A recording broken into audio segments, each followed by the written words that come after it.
Jeff, I'm going to compare your swing to Grant Waite, who was a tour player during the 90s and considered by many as having one of the best swings in golf. He's now one of the top instructors of tour players. I'm starting at the seventh position. This is the impact position. It's the most important because everything the ball does, how far it goes, how high it goes, how much it spins and curves, is a direct response to the laws of physics and motion that exist at the moment of impact.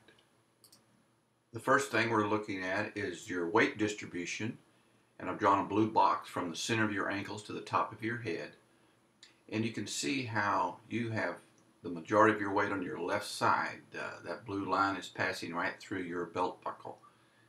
You have approximately the same amount of weight on your left side as Grant does. As I mentioned, I think to you in the session, that the average pro will have 85 to 90% of their weight on their left side. And so this is one of the things we worked on, and this picture here shows that you've done an excellent job of getting over to your left side. I see very little difference between your position and Grant's position in the seventh position. This is the eighth position, post-impact. This is when the right arm is parallel to the ground on the follow-through.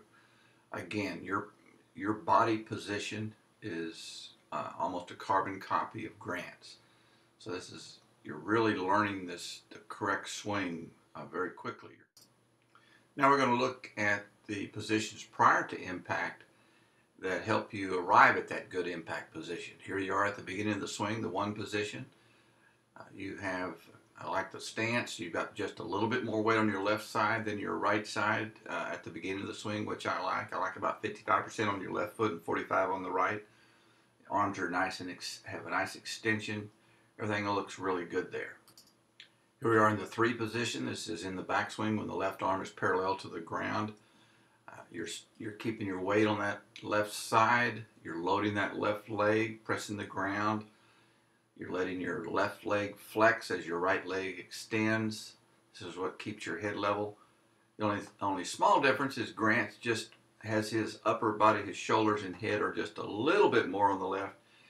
But I consider this being a little bit nitpicky. I'm very pleased with how this looks right here. So that looks really good. You're at the four position. Again, you've kept your weight on the left side of your body. You're not reverse weight shifting. That's very good. There's a little bit of a breakdown in your left arm. I don't see that as a major problem. May not even be a problem at all if we can be repetitive with that. There's a lot of tour players that have a slight bend in their left elbow. That may be something we address down the road, but it won't be the first thing I want to work on. This is the five position. This is when the left arm is parallel to the ground on the downswing. Starting with the upper body, you've got a nice extension in your left arm. You have retained the angle in your wrist, so you have that nice power angle. You haven't cast your club. You're really driving aggressively into the left leg. That looks really good. The sixth position on the downswing, this is when the club is parallel to the ground, and once again you retain that angle. You have your right arm tucked into your side. You're really in a solid position to deliver a powerful shot into the golf ball. Learning to hit a golf ball well requires learning two things. First, you have to learn how to move your body correctly. Second, you have to learn how to move your body correctly while swinging at a golf ball. And those are two different things. The first review of your swing compared to Grant Waite was your practice swing. And it was clear that you have learned how to move your body correctly. On the left is your practice swing, and on the right is your ball swing. And we're going to now review and compare those two swings. Your setup in both for your practice swing and your ball swing are very similar. I don't see any issues with this. Here's the three position. Again, I see very close similarity between the two. In fact, it may be that you're moving a little bit more to the left side with your ball swing, which is even better than your practice swing here. You seem to be making a slight more aggressive shift to the left side as you take it back, so I like that. At the top of the swing, again, both positions look really good. So you've completed your backswing and maintained the good form both with the ball swing and your practice swing. As we start our downswing, we are now going to begin to see a little bit of a difference between the two. If we look at the blue line coming off of your left foot, the center of your left ankle, you can see how your practice swing, you're a little bit more aggressive at driving to the target with your body. You're shifting aggressively and loading that left leg.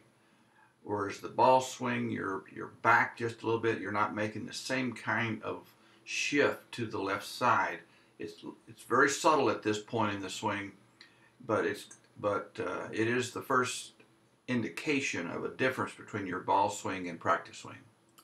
Here we are in the sixth position. This is when the shaft is parallel to the ground.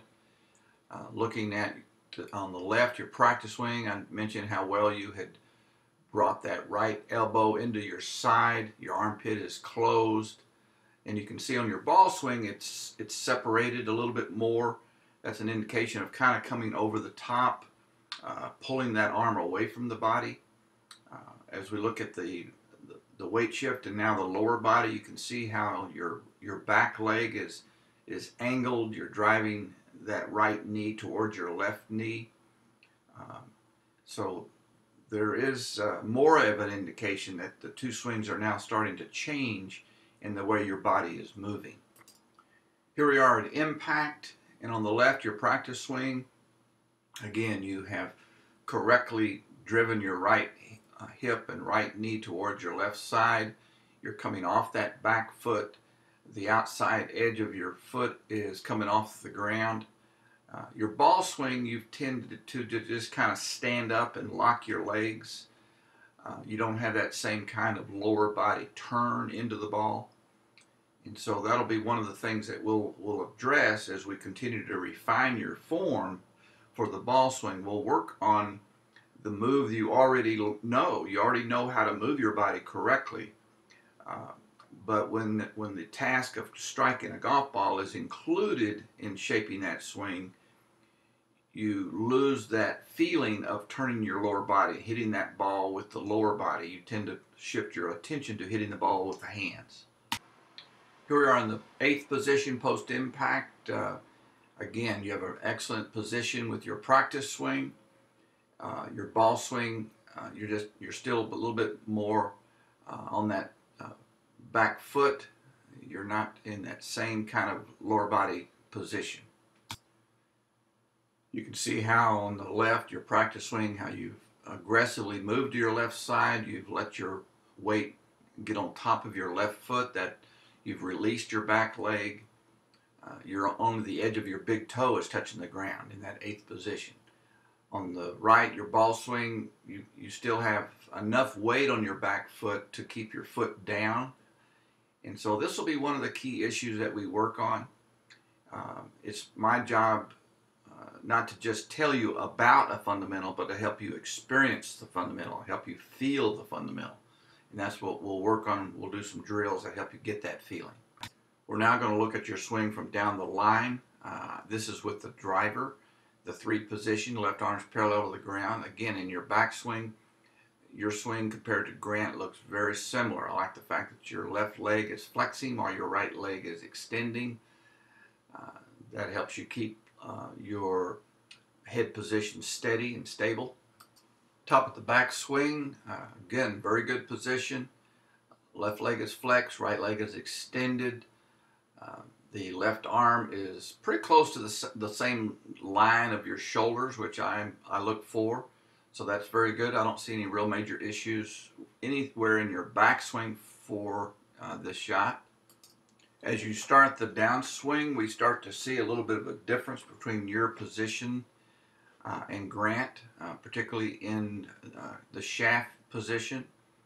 You can see how your shaft is kind of running through your shoulder, and if we extended that line, it's way behind the golf ball, where Grant's shaft is between his elbow and his bicep, and he's more on plane, as we call it.